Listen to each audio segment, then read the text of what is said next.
this series of videos is going to explain the communication throughout the vest. So all of the data in the vest starts in the phaser. That's the brain of the vest. It goes into this left chest, the left shoulder, through the backboard, into the right shoulder, and into the right chest. So this is what the vest should normally look like when you first power it up, with this solid blue pattern and the central yellow lights, and the shoulders red or green indicating whether or not the pack is charging. When it first powers up, the vest isn't yet getting a command from the phaser. That's this white slow blinking pattern you see here. If even after the vest is powered up, you continue to see that white pattern, that tells you that board is not receiving communication from the phaser. So there's some problem between the phaser and that board. We can narrow down where that problem is by seeing the first board to have an issue, or using the debug screen in the Cyberblast software, which we'll show you in a little bit. So if the issue starts with the right shoulder, that tells us that the likely cause is either the cable from the right shoulder to the back plate or the backboard itself. To determine if the problem is the cable, you want to closely inspect those wires. If the problem is a cable, you'll see one of the pins will be pulled out of the wire housing here.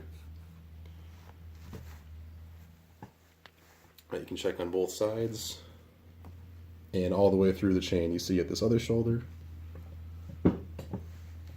Typically, if there's going to be an issue there, it'll be at the shoulders. It doesn't happen very often at the chests, the backs, or the phaser. If that's not our issue, the next most likely issue is the backboard itself, the flex, causing a part to bend. So in that case, we're going to go ahead and open up this back plastic so we can change that board out.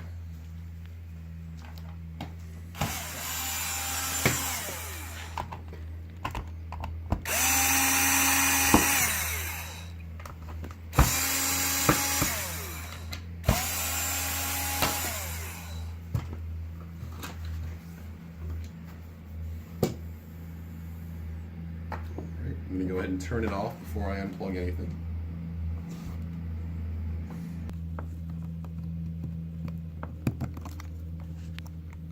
Cool.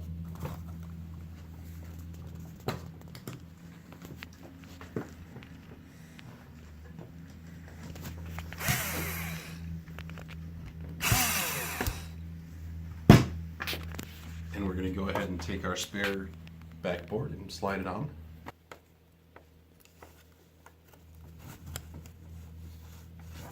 Once we see these top holes lined up with the mounting boss, right here, we're going to go ahead and tighten these back screws down to hold it in place. Connect these cables, then the power, and we're going to see if that solves our problem.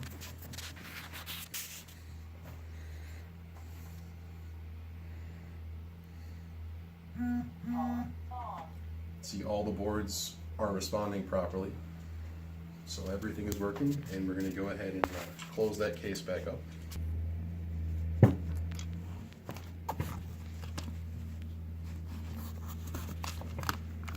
As we close the case, we just want to make sure we're not pinching any wires here.